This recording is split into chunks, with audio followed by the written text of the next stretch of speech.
اهلا، كيف حالكم؟ يا رب تكونوا بخير في احسن الاحوال. نتوما كتشوفوا هذا الفيديو فلوق جديد. لقيتوني دابا غادي نمشي للصالون، غادي نمشي نقاد شعري. كنت قطعت القصه ودابا غادي نمشي للصالون نقاد شعري ونعمل شحال من حاجه. المهم ما عرفتش الصراحه شنو اللي غادي يكون اخر. فيما مشيت غادي ناخذكم معايا، فخليكم مع الفلوق.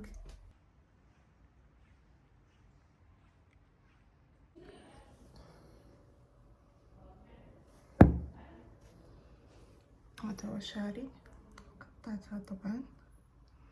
دابا غادي نصايبو، شوفوا معايا قبل وبعد. ما قادراش نحول عيني في الشمس. ندوز نشرب قهوه باش نصور لكم البلاصه.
اهلا البنات، لقيتوني يلا رجعت للدار.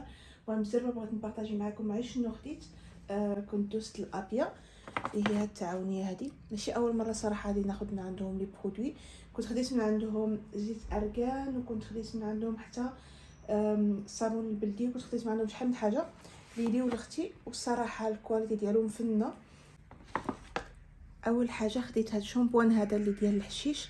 البنت اللي تما قالت لي بلي كلشي كياخذوا كلشي كيشكروا، وان شاء الله يكون مزيان غادي نجربه. وخديت حتى الكونديشنر ديالو نفس لاكام.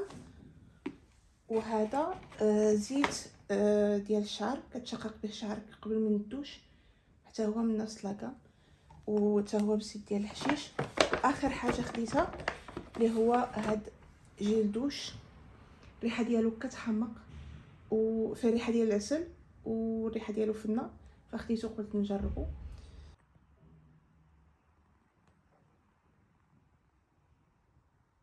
هذا هو كلشي بالنسبه للفيديو ديال اليوم. كنتمنى انه يعجبكم، ولا عجبكم طبعا ما تنساوش تشتركوا في القناه وتخليوا لي لايكات وتعليقات على الفيديو، وتفعلوا الجرس باش يوصلكم التنبيهات بالفيديوهات اللي كنحط. شكرا بزاف للمتابعه، ونتلاقاو في فيديو المجي ان شاء الله. سلام.